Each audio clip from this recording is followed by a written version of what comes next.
Bonsoir, bonsoir. Bonsoir tout le monde. Bonsoir tout le monde. Je vous prierai de vous trouver un siège. Il y a beaucoup de places disponibles à l'avant si vous êtes citoyen. On va commencer ça dans 1 minute. Je vous laisse juste prendre un siège. OK. Merci beaucoup tout le monde d'être là. On me confirme à la console que ça fonctionne pour les gens en ligne? Oui, c'est bon. Donc, merci beaucoup d'être là tout le monde ce soir. Il fait super beau dehors, donc on vous remercie d'être venu quand même dans une salle ce soir, mais vous allez pouvoir vous reprendre demain, après-demain. Il annonce des très, très belles journées d'été, même si on n'est pas encore l'été. On est ici ce soir, il y a des gens dans la salle. Je veux tout de suite vous attirer votre attention. On va montrer à l'écran la mosaïque des gens qui sont en ligne, parce qu'il y a des gens en ligne ce soir, donc c'est une rencontre en mode hybride. Donc, il y a des gens en personne et en ligne. Il n'y en a peut-être pas beaucoup en ligne, mais il y en a. En fait, on va essayer d'en mettre plus que 4. Là. Je vois qu'il y en avait 6-7 tantôt. Là, fait qu'il y a des gens qui se sont inscrits en ligne. Donc, on est ici ce soir pour parler d'énergie renouvelable. Donc, je me présente. Mon nom, c'est Hugo. Je suis professionnel en consultation citoyenne ou en participation publique. Je suis travailleur autonome, donc je ne travaille pas pour la MRC, mais je suis mandaté par la MRC Marguerite-Douville, dans laquelle il y a 6 municipalités. On va vous réexpliquer ça tantôt. Et mon rôle, c'est tout simplement d'animer la soirée de façon à ce que tout le monde puisse s'exprimer, que ça soit constructif, collaboratif, que ça se passe bien, que vous puissiez poser vos questions, avoir des réponses à vos questions et nous donner des idées, des commentaires, des suggestions, des préoccupations, des choses qui peuvent vous choquer, des choses que vous pouvez apprécier, des inconvénients, des avantages. Tout ça, on veut discuter de ça ce soir. Fait que je vais vous prendre le temps tantôt de vous expliquer le déroulement de la soirée. Mais avant d'aller plus loin, je passerai la parole au maire de Sainte-Julie, au maire de Saint-Amable. Donc, M. Lemay, M. William, je vous donne votre minute, comme on a discuté.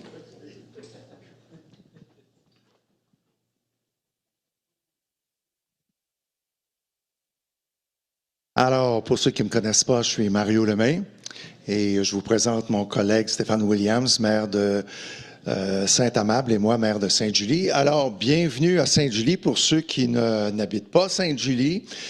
Bienvenue ce soir pour vraiment une belle soirée de discussion sur les énergies renouvelables et c'est la raison pour laquelle ça s'appelle l'énergie nous unit. Et donc, pour nous, et je vais laisser Stéphane terminer notre brève conversation, nous allons vous écouter. Justement, on va être à l'écoute. La Ville de Saint-Amable est fière de participer à cette séance des citoyens pour la consultation citoyenne du courant collectif dans notre belle MRC. Pour toute l'énergie renouvelable, fait qu'on veut vous entendre, fait qu'on va être à l'écoute. Merci beaucoup de votre présence. Merci. Bonne soirée. Merci, messieurs les élus. Alors, le déroulement de la soirée, en fait, je vais vous expliquer un petit peu les objectifs de la rencontre. On a quelqu'un qui va vous expliquer une mise en contexte, pourquoi on parle d'énergie renouvelable dans la MRC Marguerite-Douville.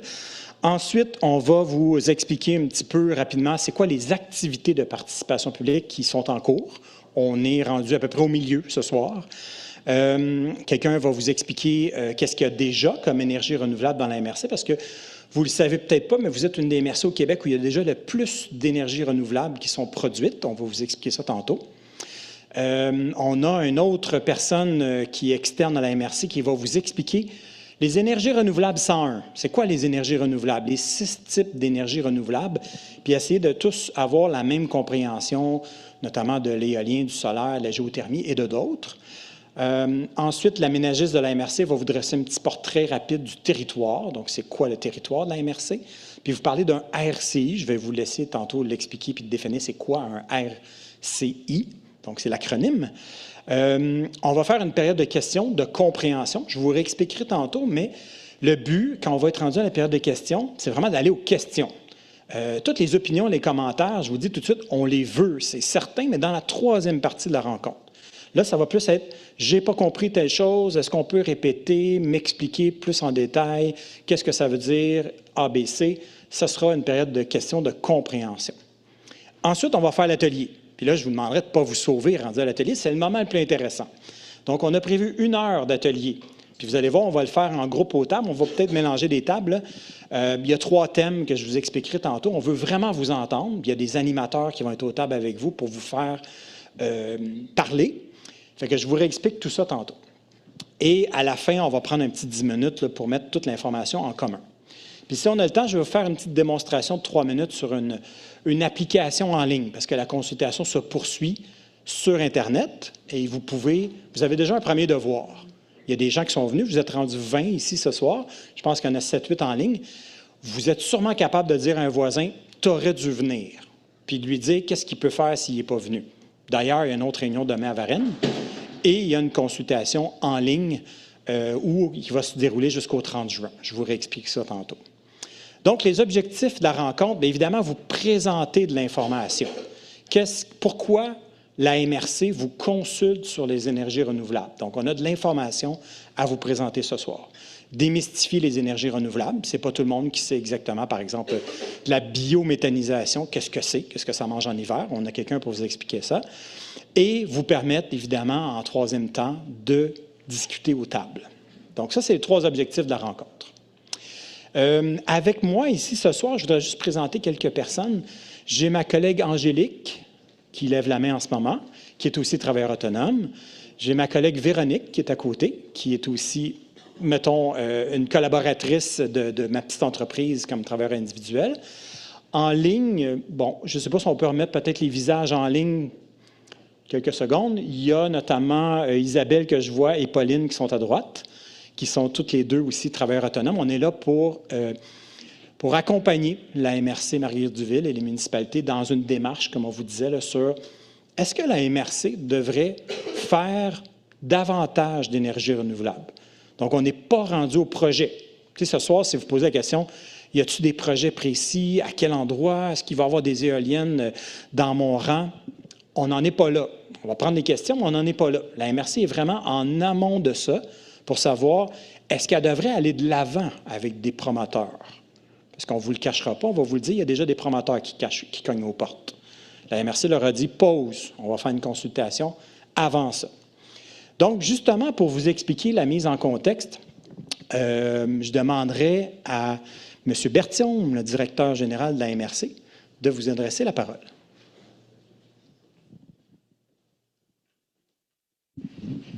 Merci beaucoup à Hugo et son équipe.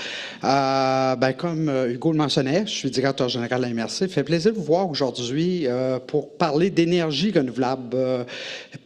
Comme Hugo le mentionnait, on parle d'énergie renouvelable. C'est rendu un thème d'actualité. C'est rendu un thème d'actualité parce que, vous l'avez tous vu, Hydro-Québec le dit maintenant, nos sources d'énergie propre au Québec, s'en viennent évidemment de plus en plus limitées. On voit des entreprises qui ont besoin d'énergie qui, malheureusement, ne peuvent pas avoir leur bloc énergétique. Et, en parallèle, Hydro-Québec nous dit, bien, pour répondre à cette demande-là, nous devrons être créatifs au Québec et produire différentes sources d'énergie renouvelable. Évidemment, quand on parle d'hydraulique, construire un grand barrage, c'est 15 ans. Donc, ça ne répondra pas à la demande à très court terme. Il faut aussi savoir que la région de la MRC Marguerite-Duville est une région où il y a beaucoup de grands consommateurs énergétiques dans nos différents parcs industriels. Donc, il est clair que Hydro-Québec dit qu'est-ce que la région pourrait faire pour nous supporter, pour pouvoir alimenter la croissance économique et continuer à créer de l'emploi auprès des entreprises qui ont besoin d'énergie. La mixité de tous ces états de fait en sorte qu'aujourd'hui, on a des promoteurs qui viennent nous voir pour faire des projets d'énergie dans notre région. Il y en a 2 qui ont cogné à ma porte qui veulent faire de l'énergie solaire. On a un panneau solaire justement ici. Il y a 4 autres entreprises qui nous sollicitent pour faire des projets d'énergie éolienne. Quand nous avons vu ça à la MRC avec le Conseil des maires, on a dit on ne prend pas position. On va d'abord consulter la population, aller voir c'est quoi leurs préoccupations, comment la population voit le développement et la nécessité d'avoir des énergies renouvelables et pour se protéger contre tout développement anarchique ou un peu sauvage qui pourrait être fait, notamment au niveau de l'énergie éolienne, on a adopté un règlement de contrôle intérimaire. Un règlement de contrôle intérimaire, comme mon collègue, je ne veux pas vous faire un cours d'urbanisme ce soir, là, il va vous expliquer plus en détail sur c'est quoi un règlement, sur quoi ça porte, mais qui a pour objectif de venir protéger le territoire. Qu'on n'aille pas mettre une éolienne à 100 pieds d'une maison, qu'on n'aille pas, évidemment, brimer des milieux naturels ou qu'on soit trop proche d'une route ou des choses comme celle-là. Donc, c'est toutes des conditions qui ont été mises dans un règlement de contrôle intérimaire qui a été adopté il y a un mois au niveau de la MRC. Donc, c'est dans ce contexte qu'on vous invite, qu'on est content que vous soyez là ce soir pour émettre vos préoccupations, pour nous faire part de comment vous voyez ça et nous permettre ensuite, au niveau de la MRC, de continuer notre réflexion et de prendre les bonnes décisions. Sur ce, je vous remercie d'être ici. Je vous souhaite une bonne soirée.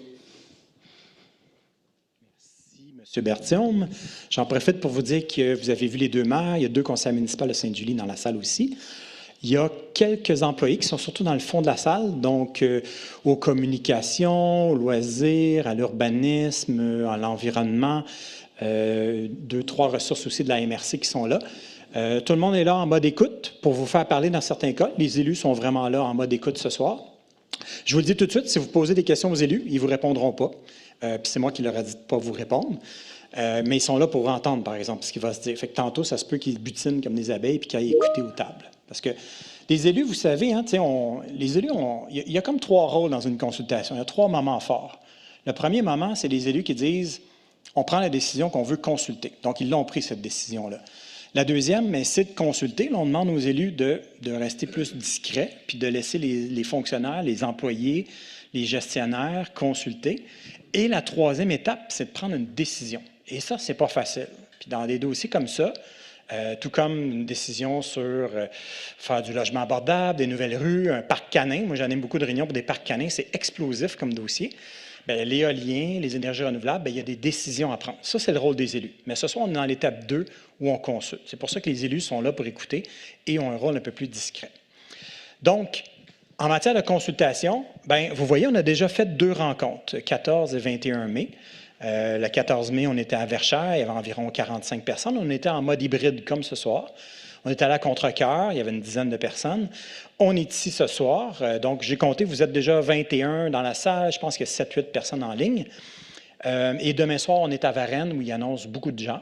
Fait qu'on verra avec la température. Il y a aussi d'autres ateliers, par exemple celui avec les groupes environnementaux. Jeudi après-midi, on rencontre des groupes environnementaux de santé publique, de recherche. On est allé dans 3 écoles secondaires déjà, donc à Saint-Amable, à Sainte-Julie et à Varennes. On a rencontré 375 jeunes du niveau secondaire parce que ça les concerne. Les décisions que les adultes prennent vont impacter les ados pour les 50 prochaines années. Fait que c'était très intéressant d'aller à leur écoute. Ma collègue Pauline, qui est en ligne, était avec eux et certaines personnes ici dans la salle. On a fait une petite réunion ici avec les aînés et une autre à Verchères. Et il y a une consultation en ligne que je vous montrerai, comme je vous disais tantôt, comment ça se fonctionne. Donc, on commence les présentations. On a 3 présentations pour vous ce soir. La première, je demanderai à M. Lestage, qui est à l'aménagement du territoire à la MRC, de vous dresser un premier portrait rapide de qu'est-ce qu'il y a déjà comme énergie renouvelable dans la MRC. Puis, si vous avez des questions, je vais être obligé de vous demander d'attendre qu'on ait fini dans 25-30 minutes les présentations. Au pire, notez-les, il y a des crayons dans les paniers sur les coins de table, là, pas sur la nappe bleue, mais sur la nappe brune. Puis on a des post-it sur une table là-bas aussi. Si vous avez des questions, là, vous pouvez peut-être les noter, puis on va tous faire dans la période des questions après.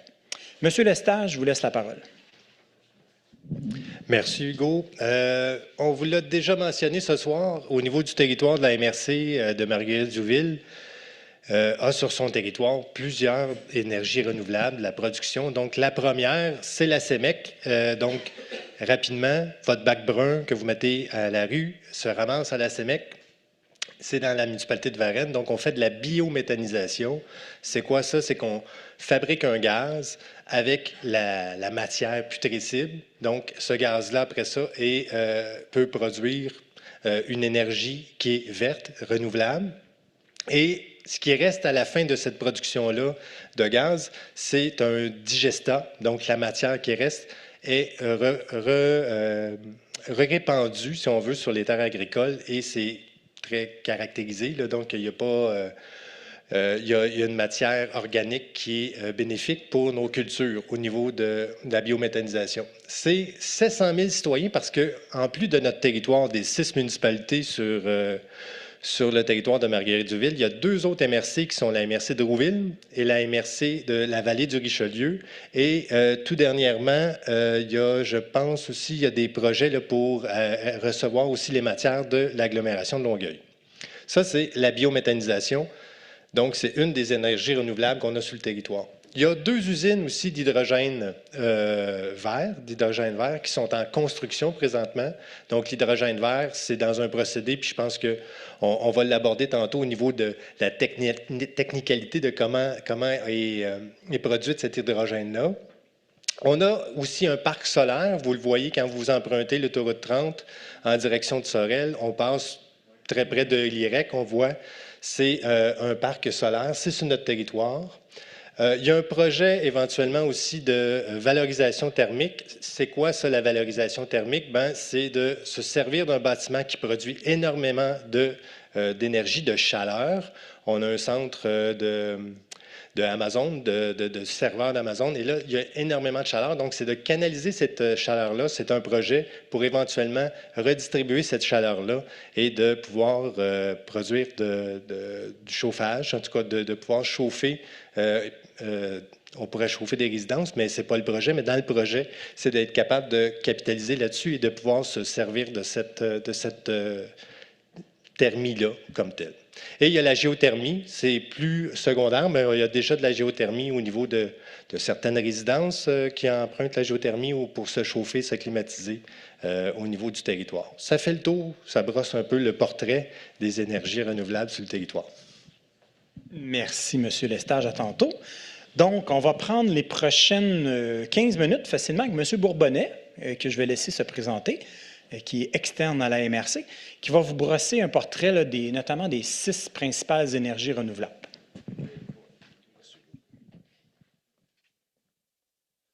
Bonsoir tout le monde, ça fait plaisir d'être avec vous ce soir. En direct de Jonquière, monté ici aujourd'hui par une belle journée. Donc, évidemment, pour commencer, il y a environ 80% de l'énergie produite sur Terre qui vient des carburants fossiles. Donc, ça génère évidemment, comme vous savez, de la pollution, des gaz à effet de serre, un impact sur les changements climatiques, d'où l'idée ou l'importance de vouloir décarboner et de passer en transition énergétique vers des formes d'énergie renouvelable. Vous avez ici les principales formes d'énergie renouvelable. Je ne les nomme pas pour l'instant, on va avoir l'occasion de les passer ensemble une par une. Donc, comme vous pouvez voir ici en haut, à gauche, je vais sortir la baguette de professeur. C'est mon métier. Donc, l'hydroélectricité, l'énergie des marées, donc toute l'énergie de l'eau va produire en général, comme vous pouvez voir à droite, de l'électricité. L'éolien va produire de l'électricité également. Tout le volet de la géothermie, on peut produire de l'électricité quand on a des forages très profonds. On peut produire aussi, en général, ici au Québec, c'est plus de la chaleur. On a également l'énergie solaire qui peut produire de l'énergie thermique, de la chaleur, ou dans le photovoltaïque, avec un capteur comme celui-là, de l'électricité. Et la bioénergie, qui, elle, peut produire aussi de l'électricité, de la chaleur, mais également du biocarburant, donc du biocombustible. La MRC, comme M. Lester l'a dit tantôt, est vraiment précurseur au niveau et leader au niveau des énergies renouvelables là, au Québec.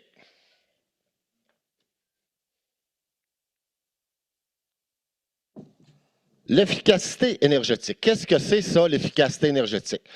Chaque dollar qu'on investit pour sauver de l'énergie nous fait économiser 3 à 5 dollars en production de nouvelle énergie qu'on n'a pas besoin. L'énergie la plus rentable, c'est celle qu'on n'a pas besoin, qu'on économise en fait.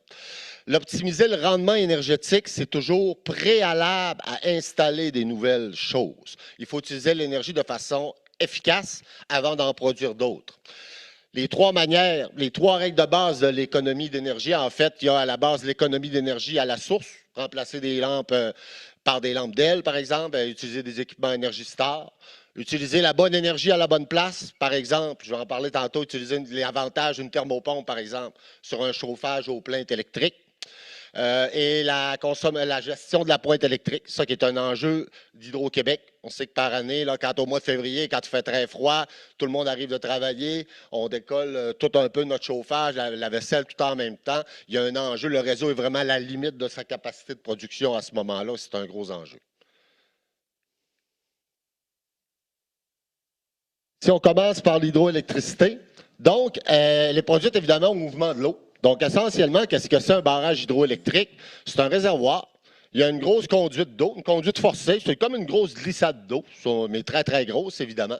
Puis cette glissade d'eau-là, en fait, elle fait tourner ici à l'intérieur une turbine, qui est une grosse roue, en fait. Et cette roue-là est reliée par un arbre mécanique, donc ce qu'on appelle dans le langage commun un shaft, là, pour ceux qui sont plus mécaniques. Donc, ça fait tourner un alternateur qui, lui, va produire du courant électrique, qui va être transformé pour être envoyé sur les lignes de distribution. C'est vraiment l'énergie renouvelable la plus produite dans le monde. Environ 6 à 7 de cette énergie-là dans le monde. On est au 3e rang, le Canada, au niveau de cette énergie-là. Puis nous, ici au Québec, il y a 95 de notre électricité qui est produite par l'hydroélectricité. C'est vraiment unique au monde. Mais malgré ça, il y a quand même 50 de notre énergie qui n'est pas renouvelable. Parce que, par exemple, les transports, etc., donc, il n'y a pas juste l'électricité au niveau de l'énergie. Si on regarde les bioénergies, on parle des résidus. Valoriser les résidus, les branches, les résidus forestiers, la matière putrescible, les excréments, etc. Donc, au Québec, c'est la 2e filière renouvelable la plus importante. Donc, on a environ un 7 Si on regarde au niveau ici à gauche, il y a plusieurs manières, donc les chaudières aux granules. En fait, ce qu'on fait, c'est qu'on vient prendre des granules qu'on amène dans un brûleur et il y a comme un serpentin, un genre de tuyau dans lequel circule un liquide qui est enroulé autour de où la chaleur est produite. Et cette chaleur-là peut être réutilisée pour chauffer une habitation, par exemple. Il y a également la biométhanisation, comme monsieur a parlé tantôt. On envoie des résidus qu'on fait dans une enceinte fermée ici, ça produit des gaz. Donc, ces gaz-là sont extirpés de la machine pour faire de la combustion, éventuellement une autre utilisation, un combustible. Et le digestat, qui est en fait une boue, peut être utilisé pour faire, par exemple, de la valorisation dans les terres, au niveau de l'engrais, etc. Et quand on produit avec un système comme ça ici, à la fois de la chaleur ou de l'électricité, donc c'est ce qu'on appelle un système de cogénération. Un autre système qui est extrêmement intéressant, c'est la géothermie. La géothermie, ce qui est intéressant, c'est que ça peut, en haut à gauche, à la fois climatiser l'été ou à droite sur la figure, chauffer l'hiver. L'avantage de la géothermie, c'est que ça a un avantage de 3 à 4. Qu'est-ce que je veux dire par là? Ça a un coefficient de performance de 3 à 4. C'est-à-dire que quand je rentre dans ma thermopompe 1 kW d'électricité, donc qu'est-ce qu'un kilowatt? Bien, 1 kW, grosso modo, c'est un grille-pain, un toaster. Moi, c'est le même que je le vois. Un toaster, ça consomme 1 kW d'électricité. Une plainte électrique, tout le monde a ça un peu à la maison, une plainte électrique d'environ 4 pieds, c'est 1 kW. Ça veut dire qu'au lieu d'envoyer mon électricité pour fournir 1 kW de chaleur, quand je la rentre dans ma thermopompe, je ressors 3 à 5 à 4 kW de chaleur. Donc, c'est très performant. Donc, parce que la chaleur n'est pas produite par l'électricité. L'électricité sert à fonctionner la thermopompe. La chaleur vient soit de l'air ambiant, et si je suis dans de la géothermie, elle vient du sol. Elle est pompée à même le sol. Donc, c'est une source d'énergie, c'est la seule qui permet de faire ça, c'est-à-dire de fournir plus que ce qu'on rentre à l'intérieur en électricité. Donc, c'est pour ça qu'Hydro-Québec a des programmes pour valoriser les thermopompes. Pour ce qui est de l'éolien, donc les filières un peu plus récentes, je vous dirais. Donc, dans l'éolien, en gros, qu'est-ce que c'est une éolienne? Vous avez, c'est à peu près 3,3 % de l'énergie dans le monde. Donc, une éolienne, en gros, une grosse éolienne, c'est un mât. Donc, ces mâts-là peuvent avoir, ça dépend, c'est très variable. Hein. Mais si on regarde une éolienne d'environ 6 mégawatts, autrement dit 6 millions de watts, cette éolienne-là, le mât va avoir une centaine de mètres de hauteur. Les pales qui sont ici, habituellement 3 pales, le diamètre peut aller jusqu'à 150 mètres de diamètre. Ça veut dire que la hauteur totale de l'éolienne, je prends 100 mètres, puis je rajoute la moitié du diamètre, parce que j'ai une pale en haut, 75 mètres, j'ai à peu près 175 mètres entre le point le plus bas et le point le plus haut. C'est un petit peu plus que 600 pieds. Donc, autrement dit, un building d'environ 60 étages, pour vous donner un ordre de grandeur de la hauteur de cette machine-là. L'électricité, c'est un peu comme un barrage, c'est toujours un peu pareil. C'est le vent qui fait tourner les pales. Ces pales-là sont reliées à un alternateur qui produit du courant. Il y a des fils qui descendent à l'intérieur de la tour, rentrent dans un petit poste de transformation, essentiellement qui est une bâtisse avec des circuits électroniques. Et toutes les éoliennes du parc éolien viennent se rejoindre dans cette station-là. Et ça est monté en tension pour être envoyé sur le réseau d'Hydro-Québec, tout simplement. Donc, c'est un peu le mode de jonction des éoliennes au Québec sur le réseau. Une éolienne, en fait, ça a une courbe de puissance, c'est-à-dire comment ça produit une éolienne. Si vous regardez sur le graphique à droite ici, plus je vais à droite, plus le vent augmente, plus je vais en haut, plus je produis d'électricité. Donc, en fait, l'éolienne, quand il vente très peu, elle ne produit pas, elle ne tourne pas. Elle va se mettre à tourner ici, vous voyez à ce point-là, qui est environ 12 à 15 km/h. Et quand le vent va augmenter, l'électricité produite va augmenter beaucoup plus. Ça l'augmente, comme on dit nous autres en sciences, au cube de la vitesse. On sait que ça veut dire ça au cube de la vitesse. Ça veut dire que si je double la vitesse du vent, ça fait 2 fois 2 fois 2. 8 fois plus d'électricité produite quand je double la vitesse du vent. Et ça marche jusqu'à environ 50-60 km/h, où là, il y a un mécanisme qui régule la vitesse de rotation de l'éolienne, et jusqu'à environ 90 km/h, elle va toujours produire de manière relativement constante son 6 mégawatts, par exemple, dans ce cas-là. Et puis, évidemment, on ne veut pas la faire tourner trop vite, pour éviter qu'il y ait évidemment des bris au niveau de l'éolienne. Pour ce qui est du solaire, le solaire, en fait, c'est environ 2 de l'énergie mondiale. C'est présentement l'énergie qui croît le plus vite dans le monde, au niveau de l'installation de nouveaux capteurs solaires. L'éolienne, au Québec, on n'en a presque pas. Il y a 2 gros parcs éoliens qui sont en Montérégie, l'un à Varennes, l'un à la Prairie. Puis il y a à peu près 800 installateurs, 800 personnes, un peu comme vous, qui ont des panneaux solaires sur leur toit de leur maison. C'est une énergie qui est appelée à le plus se développer dans les prochaines années.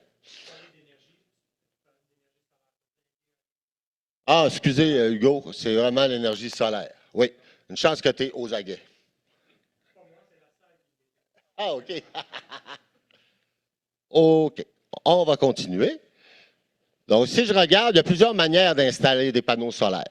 Il peut être installé en résidentiel, sur le toit des maisons, sur le toit également au niveau du municipal, commercial, peut être installé dans des sites isolés. On voit souvent ça dans les pourvoiries, des camps forestiers, des lieux hors réseau. Ça peut être installé aussi sur le réseau, sur des poteaux au niveau du sol.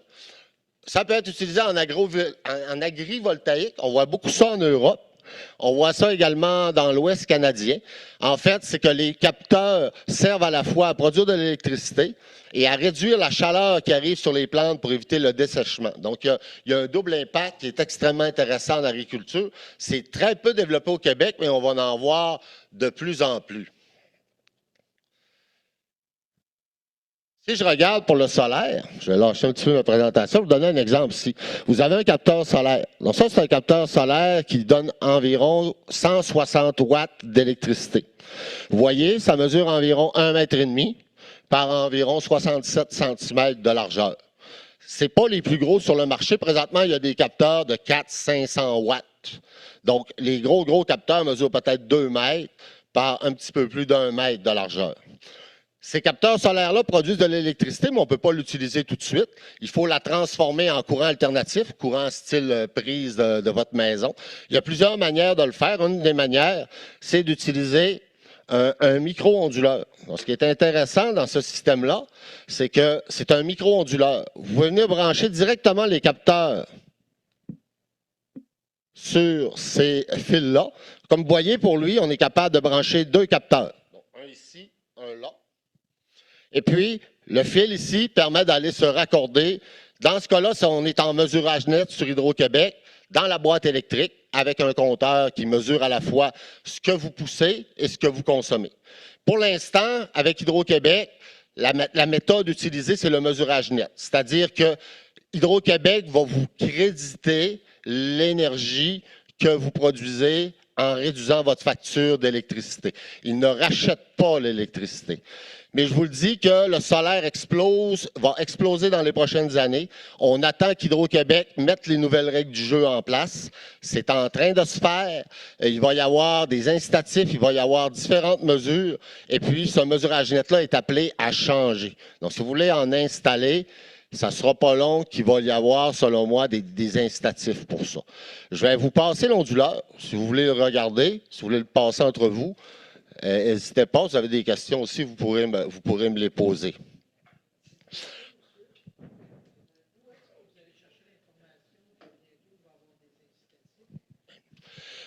Oui, en fait, ce qui arrive, c'est que présentement, Hydro-Québec, dans son plan d'action 2035, a dit qu'il voulait installer du solaire. Présentement, le solaire n'est pas compétitif avec le coût de l'hydroélectricité. Je siège sur différents comités où Hydro-Québec est, où d'autres gens sont. On sent, en fait, en 2023, Hydro-Québec a dit on veut faire du solaire. En 2024-2025, ils vont nous dire comment ils veulent le faire. Et pour pouvoir le faire, il va falloir mettre un plan de match à l'action. Et c'est là que, selon moi, les incitatifs vont être définis et dits aux gens. Vous voyez ici, pour les municipalités, vous voyez des exemples ici, dans le fond, si on regarde un peu sur des bâtiments qui sont en proximité de l'autoroute 30 dans la région, on pourrait avoir un potentiel de 5 à 10 mégawatts là, sur différents toits de différentes institutions. On ne dit pas que c'est là, il y en a qui en ont, il y en a qui pourraient en avoir éventuellement, mais c'est juste des possibilités qu'il faudrait évaluer. Le solaire est vraiment intéressant parce que pour les gens, ça peut être installé éventuellement sur le toit d'une maison. C'est pas comme une éolienne qui est souvent plus loin, un barrage qui est très, très loin. Donc, les gens pourraient devenir éventuellement des producteurs d'électricité. Donc, être impliqués beaucoup plus directement dans la transition énergétique. C'est la seule forme d'énergie qu'on peut faire, ce genre de choses-là. Donc, ça, c'est très intéressant. Donc, Hydro a un plan 2035.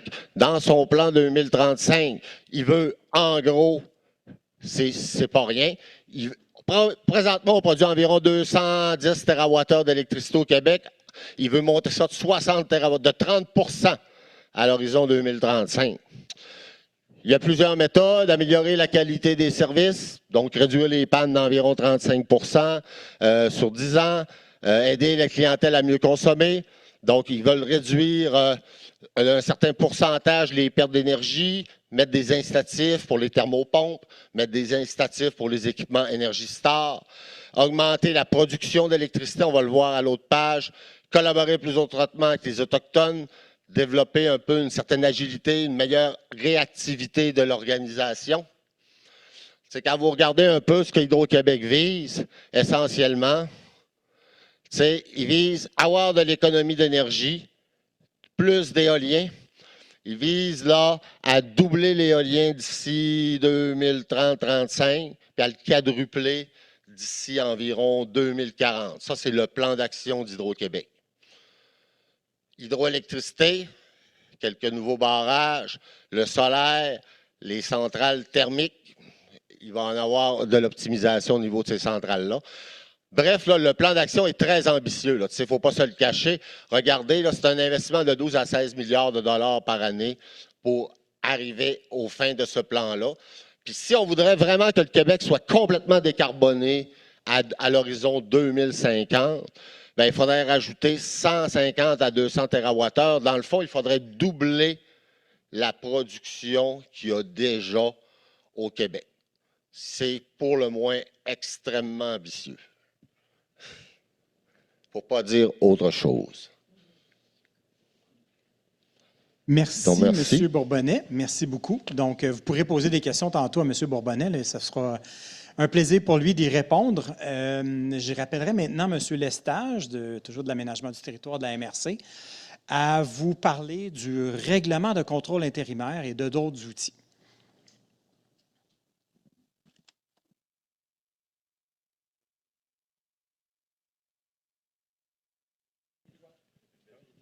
Là, il est ouvert. OK. Merci, Hugo. Donc, je me suis peut-être pas super présenté tantôt. Donc, je suis François Lestage, je suis urbaniste. Donc, je travaille à la MRC. Je suis responsable de l'aménagement du territoire. Règlement de contrôle intérimaire, on l'a mentionné souvent dans sa longue dénomination, mais aussi avec son acronyme de RCI. C'est quoi? C'est essentiellement un pouvoir qui est spécial pour une MRC ou une municipalité pour rapidement venir contrôler un usage ou des activités sur un territoire et ça se fait assez, comme je le dis, rapidement, presque instantanément. Et on n'y va pas, habituellement, il y a des modifications, soit le plan d'urbanisme, le zonage, là, je rentre dans les outils d'urbanisme, mais la MRC a ce pouvoir-là et ce pouvoir-là aussi est directement sur le territoire. Donc, on n'a pas besoin de passer par les municipalités. On est solidaire avec les municipalités et on adopte le règlement de contrôle intérimaire.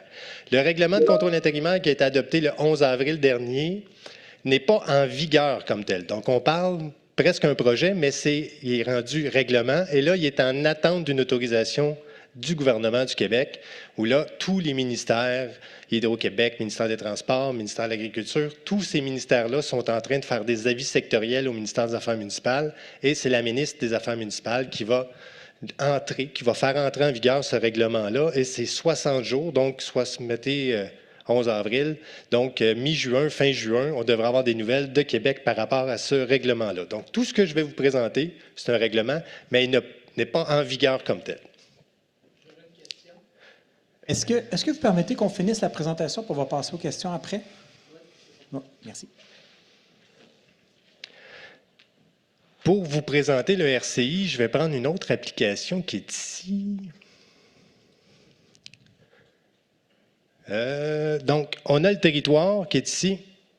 Rapidement, donc les 6 municipalités, vous avez Contrecœur qui est complètement à l'est, Verchères, Calixa-la-Vallée, Saint-Amable, Varennes et Sainte-Julie.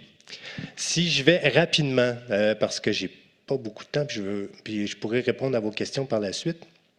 Donc, sur le territoire, vous avez les autoroutes, l'autoroute 30, la route 132, vous avez la voie ferrée. Fait que j'ajoute les couches d'information, c'est pour vous donner un peu plus là. Vous avez le couvert forestier, donc bois de Verchères, les petits îlets qu'on voit. Vous avez l'ensemble des cours d'eau sur le territoire. Donc, je continue. Les lignes d'Hydro-Québec déjà sur le territoire. Les milieux urbains, donc périmètre urbain, les concentrations de résidences comme telles. Et vous avez au nord le fleuve et ses archipels, l'ensemble des îles. Ça, c'est le territoire comme tel pour vous introduire, si on veut, l'ensemble des particularités. Donc, on voit nos 6 municipalités. Le RCI, ce qu'il vient dire, dans le fond, c'est on vient gérer une éolienne commerciale. La définition qu'on a donnée à l'éolienne commerciale, c'est une éolienne qui a besoin du réseau d'Hydro-Québec pour distribuer son énergie. Donc, on n'est pas dans l'éolienne individuelle, l'éolienne domestique. On est vraiment dans une éolienne qui a besoin du réseau de transport d'Hydro-Québec. Donc, c'est ce qu'on appelle les éoliennes commerciales. C'est l'objet du règlement de contrôle intérimaire. Qu'est-ce qu'on vient dire dans le RCI rapidement? C'est qu'on vient donner des balises. Donc, on dit une éolienne devrait être à telle distance, X distance de tel élément. Les éléments que je vous ai présentés, les cours d'eau, les routes, le couvert forestier. Donc, on s'est servi de ces éléments sensibles-là, pour mettre des distances à respecter. Donc, la première distance, c'est sûr que Oui. La première distance, c'est ce que je vous ai montré tantôt au niveau des noyaux ou des périmètres urbains, des concentrations résidentielles. On y va avec un 1500 mètres au niveau des milieux urbains. Vous avez déjà, au niveau des îles, au niveau du fleuve, il y a une interdiction. On ne permet pas nécessairement de mettre des éoliennes sur les îles du fleuve. De toute façon, s'il y aurait des contraintes éventuellement sur la question aussi de lignes de transport d'énergie. On a, rapidement, on a 75 mètres d'un cours d'eau, 220 mètres d'une ligne de transport, 220 mètres des chemins de fer, on a 220 mètres des autres réseaux routiers, donc tout ce qui est route locale, etc., on garde la même distance. On a un 300 mètres de la route 132, 300 mètres de l'autoroute. On a, je cherche, je ne le trouve pas. On a le couvert forestier d'intérêt, qui est tout le bois de Verchères, et un 75 mètres autour des petits îlets, des petits bois isolés.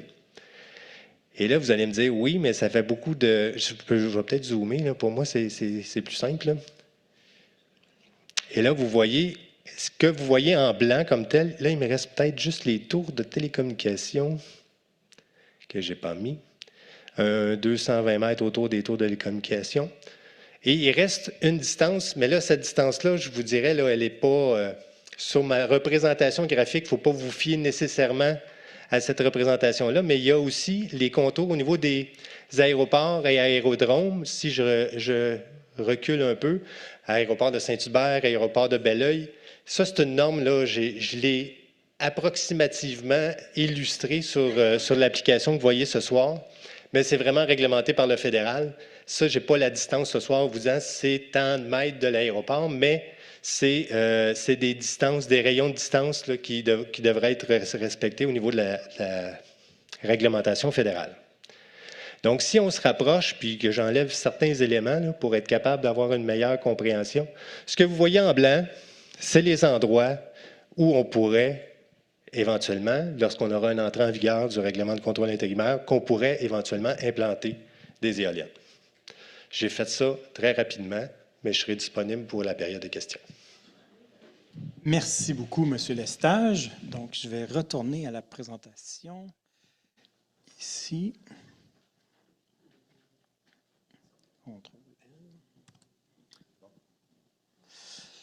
OK. Il me reste juste un petit bout à vous faire. Ensuite, on va passer à la période de questions. Donc, consultation en ligne. Comme on vous a dit tantôt, vous avez un devoir déjà à faire de convaincre d'autres gens de participer à la consultation, mais en ligne, sur Internet, sur une plateforme. Si jamais vous nous entendez dire le mot Cocorico, c'est une application sur laquelle on peut aller voter, commenter, s'exprimer.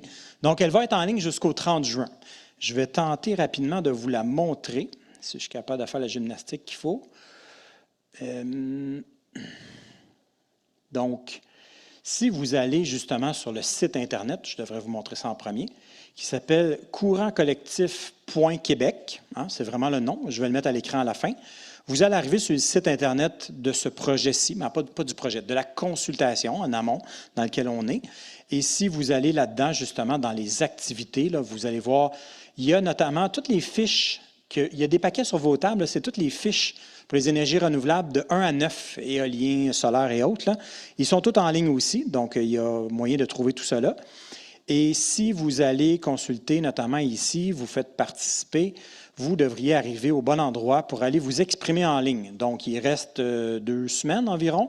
Vous voyez, si, mettons, je regarde ici le premier thème, il y a 3 thèmes qui sont les mêmes thèmes qu'on va traiter dans l'atelier dans quelques secondes. Donc, si vous allez ici, vous allez tomber justement sur le premier thème qui est « Est-ce que la MRC devrait aller plus loin dans le développement d'énergie renouvelable sur son territoire? » Donc, quand vous arrivez sur la plateforme en ligne, vous avez des questions qui sont les mêmes que vous allez avoir ici. Donc, vous pouvez convaincre des voisins de votre famille d'aller remplir l'information. Donc, justement, ici, je regarde une question. La MRC devrait-elle participer au développement des énergies renouvelables sur son territoire? Oui, 92 %, non, 8 %. Les chiffres, c'est une chose, mais c'est les commentaires surtout qui nous intéressent. C'est le pourquoi. Hein? Comme dans n'importe quelle consultation publique, Si on vous demande « Êtes-vous pour ou contre? » vous allez nous répondre. Si on vous demande pourquoi puis que vous n'avez pas d'idée, bien, ça n'aide pas beaucoup les décideurs. Les décideurs, c'est les élus. Il faut savoir le pourquoi. Pourquoi on est pour, pourquoi on est contre. Quand on est pour, on peut-il encore faire mieux? Quand on est contre, est-ce qu'il y a des choses qu'on peut améliorer ou atténuer? Donc, il y a des questions en ligne. On vous laisse découvrir ça si jamais vous voulez aller contribuer à la consultation en ligne. Je reviens ici. On est rendu à la période de questions de compréhension. Donc, je vous réexplique encore une fois. Plus vous allez droit au but avec votre question, plus on va pouvoir prendre de questions. C'est ça le but. Hein? Souvent, il y a des gens qui quittent les consultations en disant « je n'ai pas pu m'exprimer ». Ça, c'est parce que les questions étaient très longues et les réponses étaient très longues. Donc, je demande aux collègues qui ont présenté, qui vont répondre à vos questions, d'aller aussi droit au but. Donc, si vous avez une opinion, un commentaire, une idée, une suggestion, vous n'êtes pas ou contre, on veut tout savoir ça, mais pas tout de suite. Tantôt, dans quelques minutes, aux tables, on va tout prendre ça en note. Là, dans ce qui vous a été dit, on veut savoir si vous avez des questions de compréhension. Fait que je demanderais peut-être à M. Berthiaume, Lestage, Bourbonnais de revenir à l'avant. Il y a le deuxième micro sur la table. Puis je vais prendre une question ici. Je vais essayer d'aller voir aussi en ligne s'il y a des questions, parce qu'on a encore une fois, il ne faut pas l'oublier, des collègues qui sont en ligne. Peut-être qu'on pourrait remettre les collègues en ligne à l'écran. Donc, c'est moi qui vais aller vous voir. Fait que si vous avez une question, vous levez la main, on commence. Levez la main, je vais vous voir tout de suite si vous avez des questions. Puis je vais tenir le micro pour vous. Allez-y en allant droit au but. Je regarde le panneau solaire de 160 watts. J'aimerais savoir, ça vaut combien présentement un panneau comme ça? C'est une très bonne question. Ça dépend du nombre de panneaux que vous allez acheter.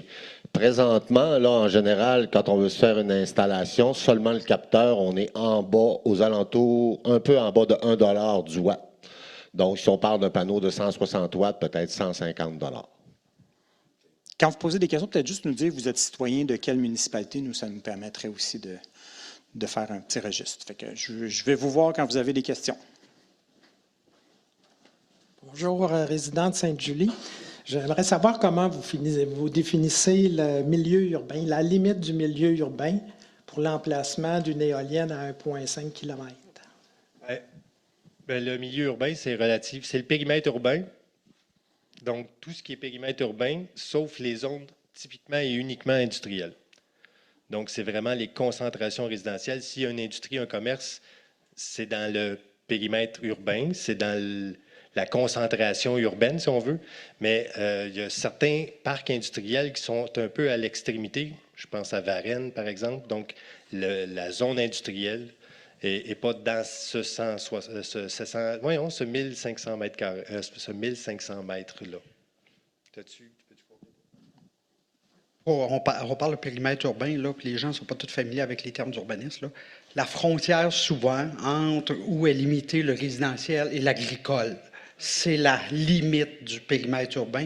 Nos villes sont toutes, comme on dit dans notre jargon, à côté sur le vert, à côté sur la zone agricole. Donc, c'est où commencent les champs agricoles. Comme derrière l'hôtel de ville, ça c'est agricole. Exact. C'est hors périmètre urbain. Donc, la clôture en arrière de l'hôtel de ville, on calcule 1,5 km. Montée Sainte-Julie, derrière l'alignement de résidence. Gardez le micro pour répondre à des gens en ligne aussi. Oui, derrière la montée Sainte-Julie, vous avez de la zone agricole. C'est le périmètre urbain comme derrière, si on veut. Là. Pauline, en ligne, est-ce qu'il y a des questions en ce moment? Oui, si vous m'entendez bien. Oui. Il y a M. André Pichette qui est de Sainte-Julie qui demande si les zones blanches sont surtout sur des terres agricoles et si ça implique de mettre une éolienne en terre agricole. La réponse, c'est oui pour avoir des éoliennes en terre agricole. C'est sûr qu'au niveau de la terre agricole, il y aura une autorisation à aller chercher auprès de la Commission de protection du territoire agricole, donc ce n'est pas un automatisme. Là. Donc, oui, dans le RCI comme tel, il y a des portions de zones agricoles où il pourrait avoir des éoliennes, mais il y a une autorisation préalable à aller chercher. Question dans la salle. Puis je vais toujours essayer d'aller voir les gens qui n'ont pas encore posé de questions, puis revenir aux autres ensuite. Oui, bonsoir Bruno, Sainte-Julie. Alors, pour cette zone-là, c'est à combien de mètres que ça va être accordé, ça? Parce que là, est-ce que les citoyens vont être consultés bon, je comprends le périmètre urbain, je comprends la réglementation que vous mentionnez là, mais je trouve important que le citoyen qui est près de cette zone-là soit consulté. Est-ce que c'est le cas? Bien, premièrement, il n'y a pas de projet comme tel. Je ne peux pas vous dire il y a une éolienne là, il y a une éolienne là. Présentement, on est dans une mesure de protection. Et effectivement, lorsqu'il y aura un projet, il va y avoir des tournées de consultation, mais également, s'il y a une localisation précise sur un territoire, le propriétaire lui-même aussi va être consulté, ainsi que les voisins, ça c'est certain. Moi, mon travail, c'est faire la consultation publique. Je peux vous dire, un peu partout à travers le Québec, là, quand il y a des projets éoliens, d'habitude, ça déclenche des autorisations gouvernementales. Et une des autorisations gouvernementales qui est déclenchée oblige les promoteurs, les initiateurs de projets à faire de la consultation, à documenter la consultation et à mettre ça dans leurs études. Donc, d'habitude, ça va ensemble.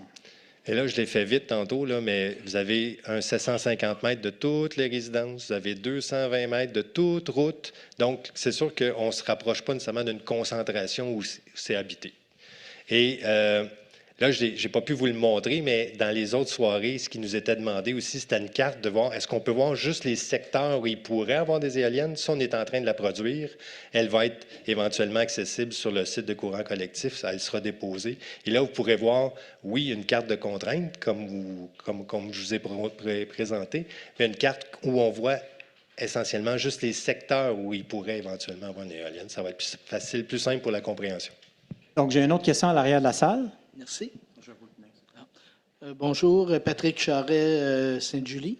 Je voudrais savoir si, parce que vous avez parlé tantôt d'un règlement, mais est-ce que ce règlement-là peut être amendé si jamais il arrive un désaccord ou une modification? Le pourquoi je pose la question, c'est que je vois actuellement l'équivalent qui se fait en Mauricie. Donc, je voudrais juste m'assurer que vous ayez vraiment tout en main avant de prendre une décision parce que c'était très rapide là-bas. Puis par la suite, puis c'est des compagnies privées là, qui sont en train de s'implanter là-bas.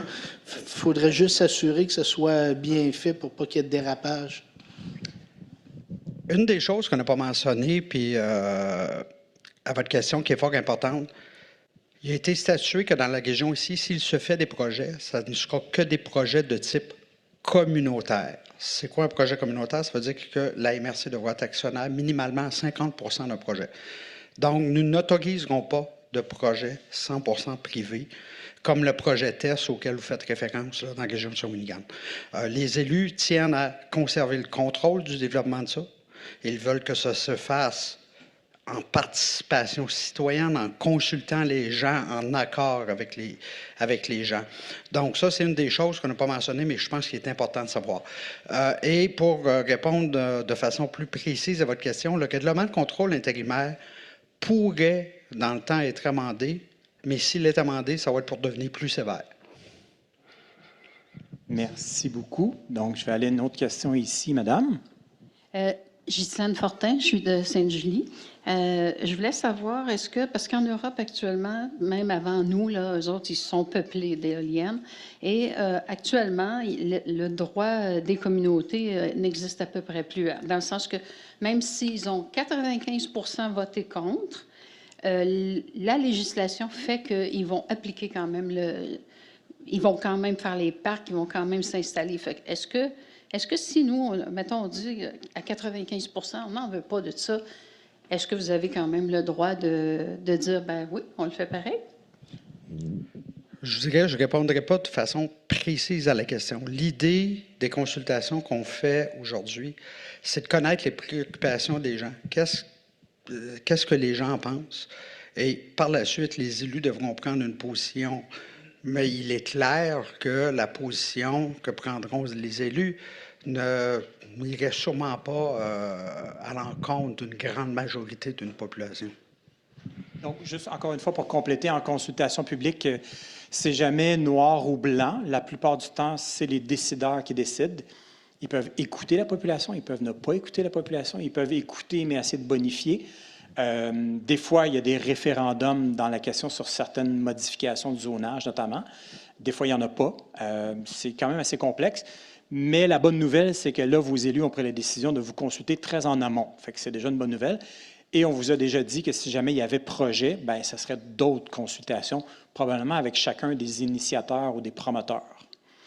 Donc, je vais aller voir en ligne, Pauline. Ensuite, je m'en vais ici, ici et là. Pauline. Oui, ici, Monsieur Turgeon, Madame Turgeon, est-ce qu'il y a des mesures de protection pour les milieux humides et les forêts? Oui, ben, je l'ai peut-être présenté rapidement, là, mais il y a des distances à respecter par rapport aux forêts, par rapport aux boisés. Et la plupart je vous dirais que la majorité des milieux humides sont localisés dans les boisés. Donc, en respectant nos boisés, on protège également les milieux humides. Mais ça, c'est dans le règlement de contrôle intérimaire. C'est-à-dire Oui. que dans un projet, évidemment, le promoteur a l'obligation de faire des études environnementales complètes et de noter, de cartographier tous les milieux humides. Là, tout à fait. Et de les prendre en considération selon ce que les lois et les règlements disent. Là. Oui. Pauline, je ne sais pas, est-ce que vous avez beaucoup de questions en ligne, puis je t'en fais mettre 2 ou il n'y en a pas beaucoup? Il y a une suite de la question précédente. Est-ce que, pour revenir aux zones blanches dans le RCI, à part les terres agricoles, quelles sont ces zones industrielles, terrains publics ou autres? Donc, qu'est-ce qui est dans les parties blanches sur la carte de tantôt? Est-ce qu'il y a juste des terres agricoles ou s'il y a d'autres choses? C'est un peu ça la question? Terre agricole, c'est qu'on est situé en zone agricole, mais dans la zone agricole, ça ne veut pas nécessairement dire que c'est des terres en culture, mais en majorité, oui, pour la plus grande majorité des secteurs, on est en zone agricole. Et des terres cultivées, mais peut-être des terres en friche, peut-être des boisés de moins d'intérêt? Ou même boisés, pas vraiment. OK. OK. Fait que je vais. Pauline, je reviens à toi tantôt. Donc, je m'en viens une question ici. OK. Merci. Sylvain Denoncourt de Sainte-Julie. J'ai été intéressé de savoir c'est quoi les retombées économiques pour la Ville. Vous dites que pour un projet commercial, la Ville ou la MRC doit être à 50 en partenariat. Donc, je ne sais pas, c'est une retombée d'un point de vue des ventes d'électricité? Dans un projet comme celui-là, évidemment, si la MRC, on va prendre pour hypothèse que nous serions actionnaires à 50 de projet, évidemment, on va aller cautionner les emprunts à 50 pour faire lever un projet. Et le projet signerait potentiellement une entente avec Hydro-Québec pour vendre son énergie pendant 30 ans. Les bénéfices pour la municipalité, il y a un montant qui vient pour chacune des éoliennes implantées sur son territoire qui s'en va directement au bénéfice de la municipalité. Et il y a également un montant de dividendes. Le dividende, donc le profit du projet, si on est actionnaire à 50 du projet, lorsqu'on vend notre électricité, une fois toutes les dépenses payées, bien 50 de ce dividende-là serait remis à la MRC et par conséquent à ses municipalités membres. Donc, je vais aller à une autre question dans la salle. Pauline, j'arrive à toi ensuite. Normand Varin de Sainte-Julie. Écoutez, M. Berthiaume m'a mentionné qu'on était pour être 50 partenaires. Ça veut dire que c'est nous, les villes, qui vont payer pour 50 Il n'y a pas un autre moyen de le faire. Si eux veulent venir sur nos territoires, eux peuvent venir sur nos territoires et nous donner des redevances au lieu que nous, on soit partenaires avec eux. Parce que là, ça veut dire que c'est nous qui c'est nous qui payons l'électricité, qui payons la moitié des frais que les éoliennes vont coûter. En plus de ça, il y a de l'entretien là-dessus. Il y a toutes sortes de choses qui viennent avec.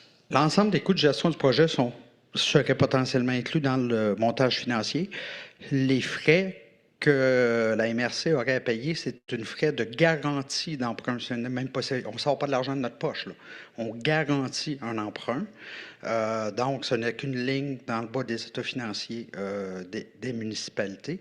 Et ma perception de la chose, dans un tel montage financier, les bénéfices pourraient être suffisamment importants pour aider les municipalités à diminuer la pression sur les taxes foncières.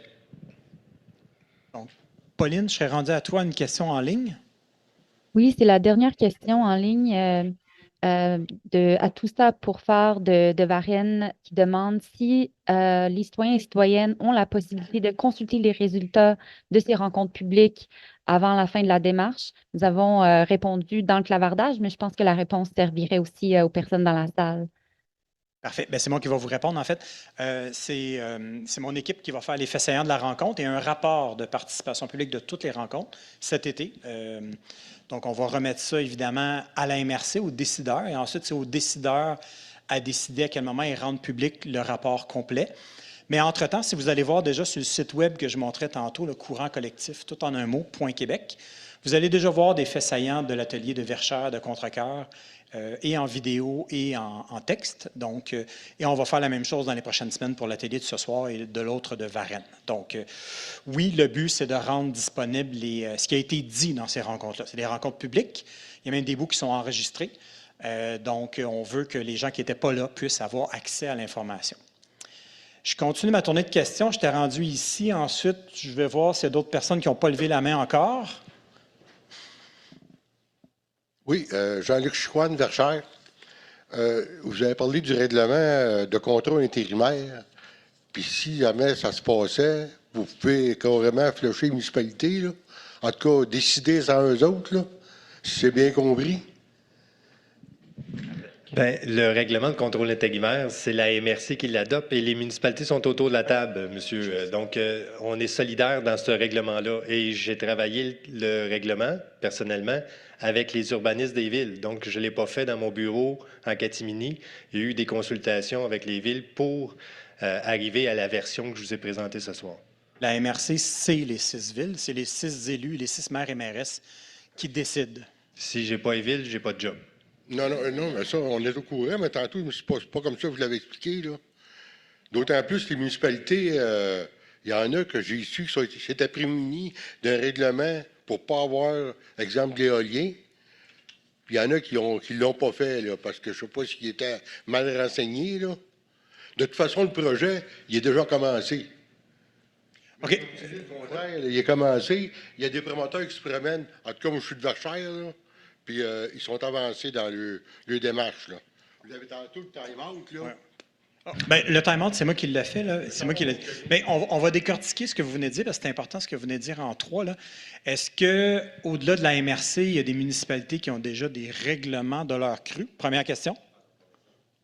La MRC a déclaré compétence en matière d'énergie éolienne. Par conséquent, les municipalités de la MRC, en confiant leurs compétences à la MRC, ne peuvent pas faire un règlement qui va venir interdire les éoliennes. On a décidé d'en faire un règlement régional. Donc, s'il y a des municipalités qui ont interdit les éoliennes, c'est à l'extérieur de notre MRC. OK. La CPTAQ a toujours à donner son mot dès que c'est dans le territoire agricole ou en zone verte partout au Québec. Et ils font vraiment leur rôle de, on dit souvent de chien de garde, là, fait que il y a besoin d'autorisation pour des projets éoliens. La deuxième partie de votre commentaire, en fait, c'est important. Est-ce qu'on a eu vent qu'il y a un ou des promoteurs qui seraient déjà au terrain en train de discuter avec des propriétaires? En toute transparence, on a été approchés par 4 groupes qui veulent faire des projets éoliens. Chacun des groupes, on leur a dit, si vous voulez faire des projets, ça devra être des projets de nature communautaire, en partenariat avec la MRC. Et chacun de ces groupes-là a reçu une lettre en disant, si vous débutez des démarches avant que la MRC l'ait autorisé, sachez que la MRC ne fera pas de projet avec vous.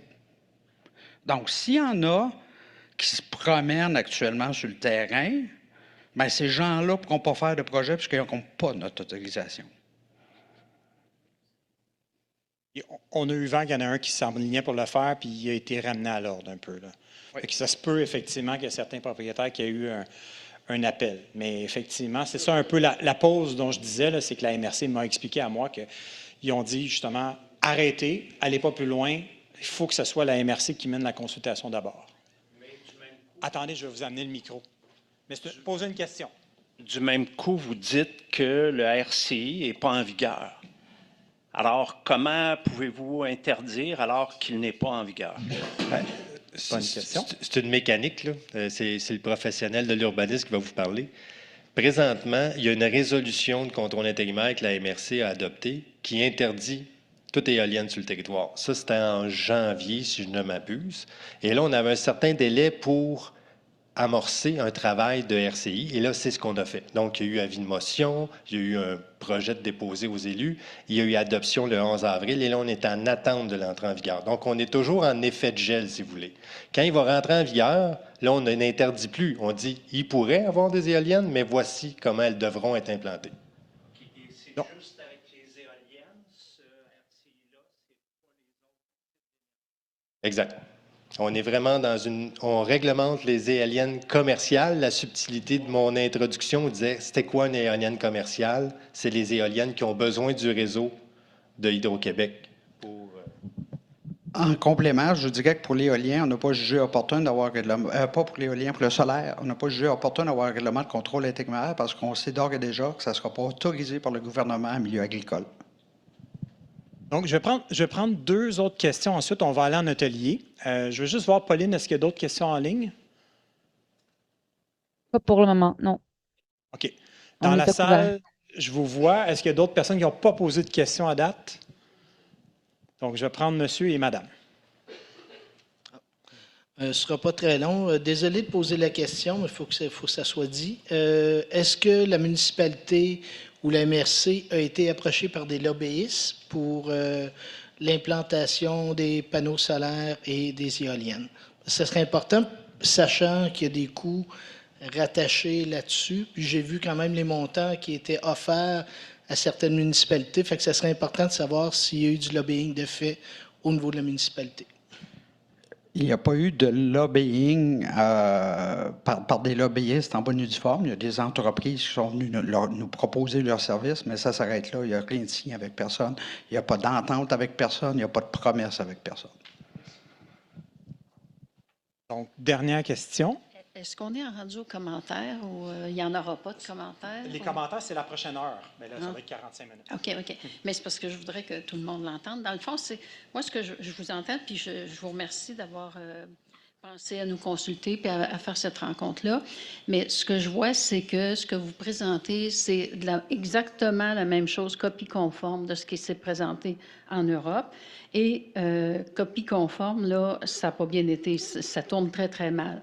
J'aimerais ça conseiller aux gens de juste regarder éolienne, du rêve à la réalité, pour se faire une opinion là-dessus. Voilà, fait que j'aimerais vraiment ça, parce qu'on se réveille très durement à la fin. Il y a même la santé humaine, la santé animale qui est en question. Il y a énormément de choses. C'est vrai que la Ville reçoit, vous l'avez dit tout à l'heure, par pylône, ils vont recevoir un certain montant. C'est sûr qu'ils encouragent tout ce système-là, mais en Europe, ils ne savent plus où ils s'en vont avec ça. C'est très, très pas drôle. Fait que je vous conseille ça, éolienne, du rêve à la réalité. Vous pouvez voir ça sur YouTube, ça dure 2 heures. Ça vous parle de cette situation-là, puis comment il n'y a plus personne qui comprend rien dans cette affaire-là. Ça me permet justement de faire la mise en contexte pour les ateliers. Bien, je vous remercie beaucoup d'avoir répondu aux questions. C'est votre devoir comme citoyen de vous documenter. Vous avez écouté des représentants de la MRC, des municipalités. Vous avez accès à de l'information sur YouTube, ce qui se fait en Europe, et je vous invite à partager ce que vous avez trouvé dans les commentaires sur les tables ce soir, dans la consultation en ligne. Vous pouvez aller mettre les liens vers les vidéos.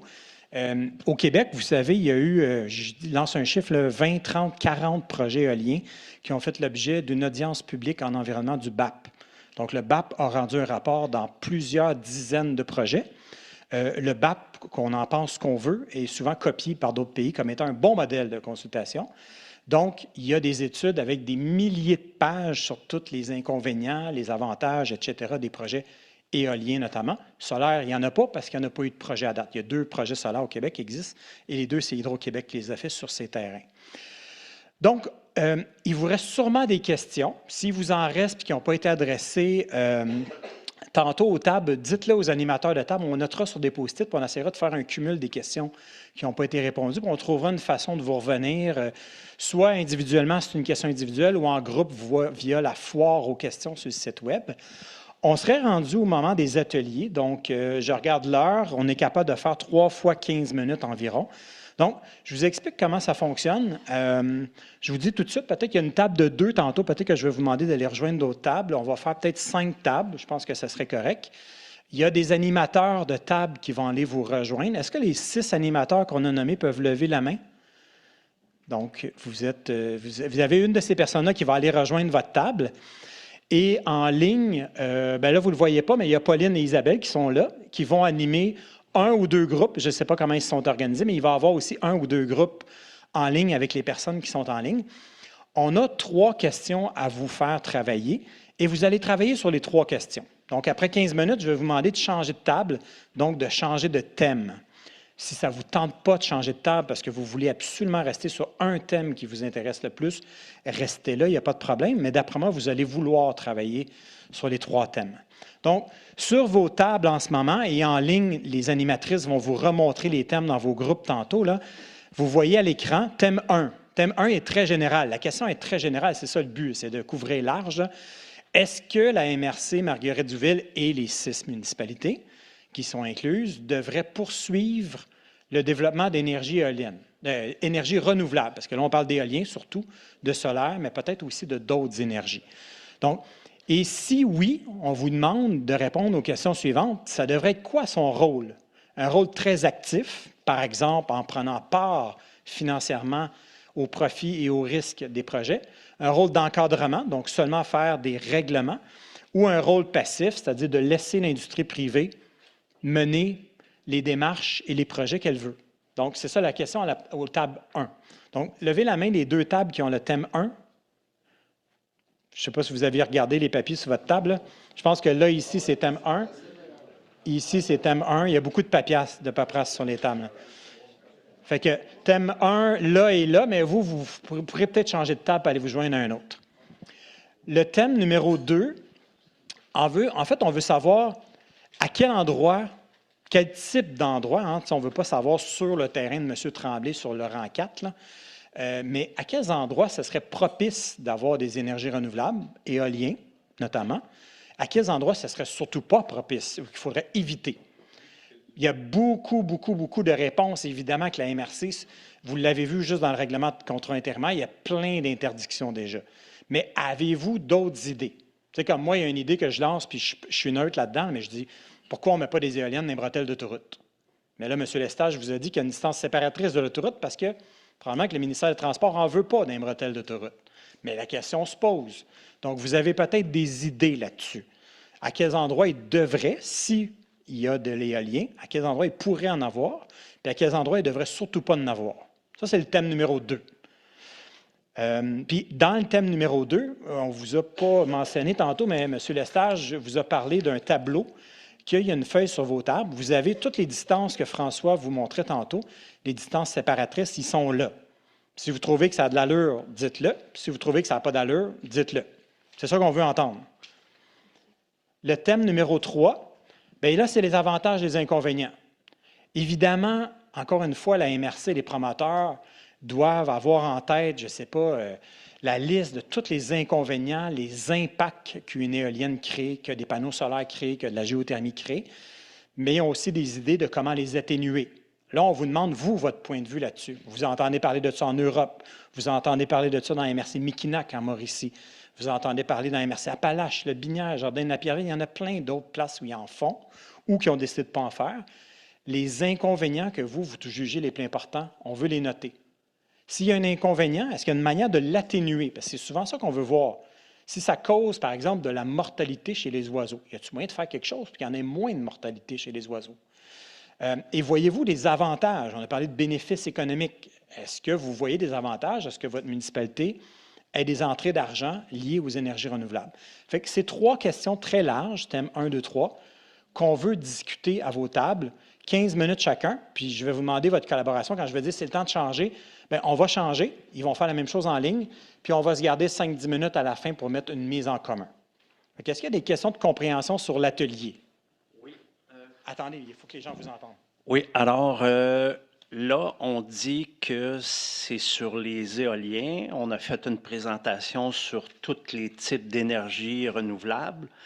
Est-ce que nos interventions qui touchent le solaire et autres vont être prises en considération ou bien on parle un peu dans le vide? On parle de toutes les énergies renouvelables, mais je suis convaincu que vous allez parler surtout de l'éolien. Mais si vous avez des opinions en fonction des 3 questions sur le solaire, allez-y. Si vous avez des idées sur la géothermie, la biomasse, la biométhanisation, parlez-en. Ce que je vous demande, là, c'est moi qui fais le compte-rendu avec mes collègues. Si vous dites quelque chose, écrivez-le. En fait, les animateurs vont écrire pour vous là, sur les nappes de papier, parce qu'on veut des traces de ce qui va être dit ce soir.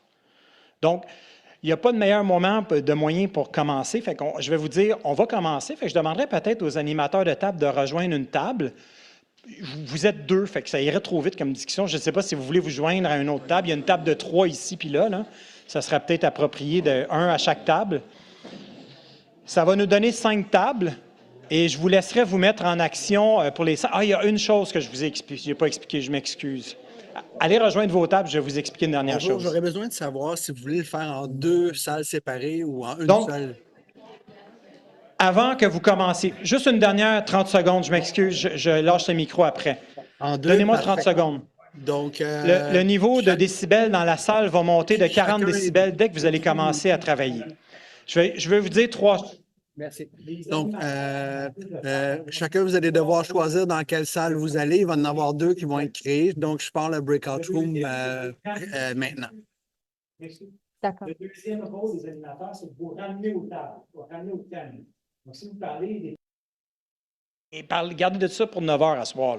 Ce n'est pas le temps de parler de hockey. Puis le troisième, bien, si vous êtes quelqu'un comme moi qui aime beaucoup parler, monsieur, je m'excuse, si vous êtes quelqu'un comme moi qui aime beaucoup parler, ce soir, je vous demanderai d'être attentif aux besoins de vos collègues à la table. Il y a des gens qui sont moins rapides à sauter dans les discussions, qui sont peut-être plus gênés. Donc, s'il vous plaît, laissez de la place aux gens autour de la table. Donc, je laisse les animateurs faire leur travail. On se reparle dans 15 minutes. Aux ateliers, il est déjà 9 heures passées. Est-ce que c'est possible d'avoir l'attention des gens dans la salle? Les gens en ligne sont revenus avec nous. Donc, merci beaucoup pour les discussions à chacune des tables. On serait rendu à faire une petite mise en commun, juste rapide. On ne nommera pas toutes les idées qui sont sur les tables, mais si je faisais une petite tournée table par table, peut-être pour avoir une ou 2 idées qui sont ressorties fort dans vos dernières discussions. On aimerait ça savoir. Pauline, prépare-toi, je vais venir à toi dans quelques minutes. Mais Julie, je ne sais pas si je pouvais peut-être commencer par toi. Y a-t-il une ou 2 idées à ta table qui est revenue avec les différents groupes que tu pourrais nous nommer? Oui, bien en fait, Hugo, on était assez partagés ici. Quand même, majoritairement, les gens souhaitaient, en fait, nous, c'était le thème 1 à la table. Donc, majoritairement, les gens souhaitaient que la MRC et les villes s'impliquent, donc aient un rôle actif. Mais on avait quand même quelques personnes qui étaient plus partagées, puis qui disaient peut-être plus dans l'encadrement, notamment au niveau de l'argent que les MRC et les villes doivent investir. C'est quelque chose qui fait peur à certains citoyens. Est-ce que ça va faire augmenter nos taxes? Est-ce qu'on peut perdre de l'argent? Donc, ça, ils souhaiteraient que ça soit très, très clair, en fait, pour l'investissement de les départ, là, savoir à quoi on s'attend et que ça soit clair. Exactement. Okay. Puis, dans le cas où la MRC et les villes s'impliquent vraiment plus activement, de vraiment s'assurer, en fait, de bien choisir les partenaires privés pour que, en fait, ça ait rondement puis qu'on n'ait pas de problème avec eux, là. Donc, on est vraiment dans l'encadrement et dans le rôle actif, là. Et si projet il y a, s'assurer de travailler avec des promoteurs qui partagent les mêmes Exactement. valeurs que la MRC. Les mêmes valeurs sociales, notamment, et environnementales. Parfait. Merci beaucoup. Est-ce que je peux aller... Oui, on va faire le jeu du micro. Est-ce qu'on peut aller à la table ici, numéro 2?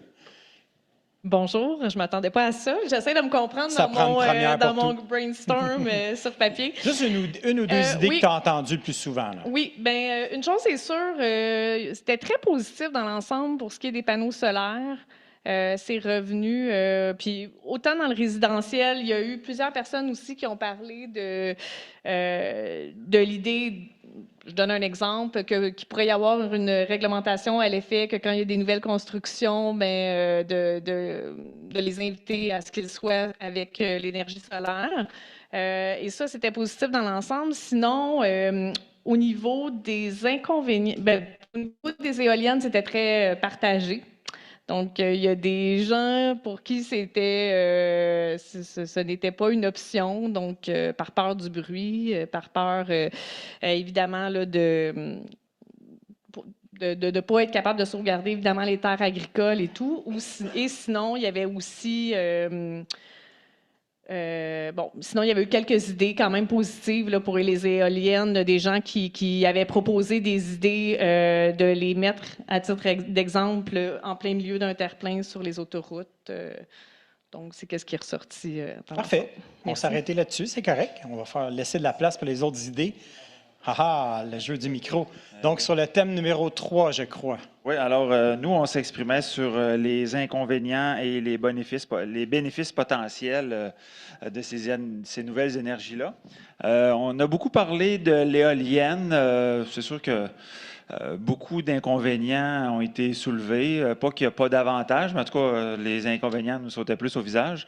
On parlait de dangers dus au changement climatique. En fait, ça se traduisait beaucoup par des questions, peu de réponses, mais en tout cas, on a quand même noté changement climatique, les ouragans, les vents, des situations qui se produisent de plus en plus aujourd'hui. De questionnement aussi au niveau de la santé publique. On a moins d'expertise aussi avec les éoliennes, donc on a parlé de la rapidité avec laquelle on se lançait dans ce projet-là. Qui était questionné, en tout cas. On peut s'arrêter là-dessus. 2-3 idées. Là. Vous voyez, on allonge toujours. Hein? Une idée la première table, on est rendu à 5 idées. Bien, je vais aller en ligne. Pauline, est-ce que tu peux nous dire peut-être 2 idées qui sont ressorties avec le groupe en ligne? Oui, en fait, il y avait 2 groupes en ligne.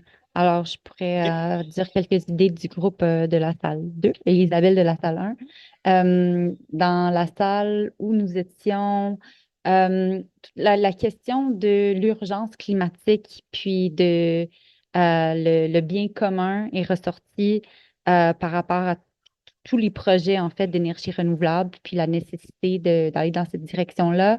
Mais il y a aussi eu beaucoup de discussions sur la nécessité d'avoir des évaluations d'impact très, très rigoureuses.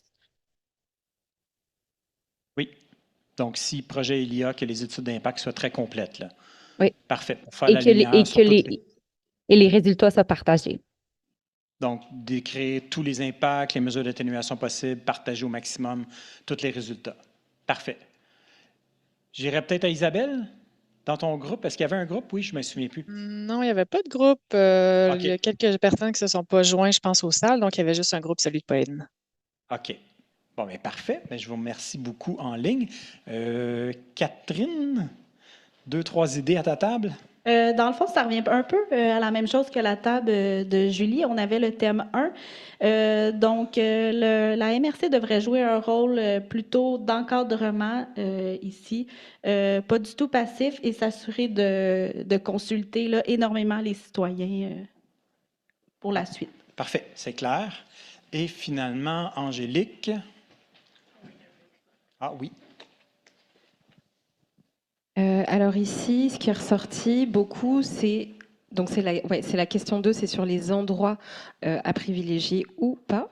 Dans ce qui a été proposé de positif, donc on est plutôt dans des terrains en friche, des portions agricoles qui ne sont pas exploitées, voilà, des endroits qui vont être un petit peu éloignés. Dans les endroits à éviter, on est vraiment plus sur la question de proche des habitations. Et puis, on a aussi parlé que les panneaux solaires, en fait, ils pouvaient être utilisés davantage, donc notamment les toits d'industrie ou de maisons. Et aussi, au niveau des distances, il y avait un bon débat sur est-ce que 750 mètres, c'est loin? Finalement, quand on habite à côté d'une autoroute, on entend une autoroute, donc de ramener un petit peu cette notion. Donc, de peut-être demander si projet il y a au promoteur de bien expliquer, montrer 750, c'est quoi? C'est peu, c'est beaucoup, de figurer ça, de modéliser ça. C'est ce qu'on voit des fois dans d'autres projets, là, pour aider les gens à comprendre. Et Véronique, effectivement, à ta table, qu'est-ce qui est ressorti? Donc, moi, j'avais le thème numéro 3, les inconvénients et les opportunités. Donc, on a parlé aussi du pic de consommation, est-ce que les éoliennes vont être en mesure de fournir l'énergie nécessaire lors de pics de consommation. Aussi, on a parlé de prendre le temps de regarder ce qui est fait à ce jour, autant local qu'international, pour s'assurer qu'on fasse les choses convenablement, prendre le temps de tout étudier. Aussi, on a parlé de s'assurer de l'entretien s'il y a des éoliennes qui s'installent, que l'entretien se fasse et que ça ne devienne pas des champs d'éoliennes abandonnés éventuellement si le projet ne perdure pas dans le temps. Donc, d'anticiper dans 30 ans, qu'est-ce qui se passerait dans chacun des cas. Exactement. Fait que, c'est quelques idées qui ont sorti. Parfait. Donc, je vous rassure, on n'a pas tout renommé ce qu'il y a sur les nappes. Encore une fois, on fait les faits saillants de tout ça. On transcrit toutes les notes qui sont sur les nappes de papier pour pouvoir mettre ça dans un rapport éventuellement qui sera rendu disponible. Est-ce qu'on pourrait remettre la dernière diapo à l'écran, messieurs de la technologie? Juste vous rappeler effectivement qu'encore une fois, votre devoir, c'est de convaincre d'autres personnes de s'exprimer en ligne au lien qui est là, qui fonctionne. Vous pourriez déjà y aller en ce moment puis répondre sur la plateforme en ligne. Donc, courantcollectif.québec. Vous allez trouver le lien qui mène vers la consultation en ligne, qui est courantcollectif.cocorico.org. Il y a une adresse de courriel à l'écran aussi. Donc, si jamais vous avez des questions, vous voulez rester informé, vous pouvez vous abonner justement aux informations pour rester à jour. Donc, tout ça, c'est possible jusqu'au 30 juin. Donc, c'est la date de fin de la consultation sur est-ce que la MRC devrait aller plus loin dans le développement des énergies renouvelables. Pour le mot de la fin, je demanderai à M. Berthiaume, DG de la MRC, de venir vous remercier probablement.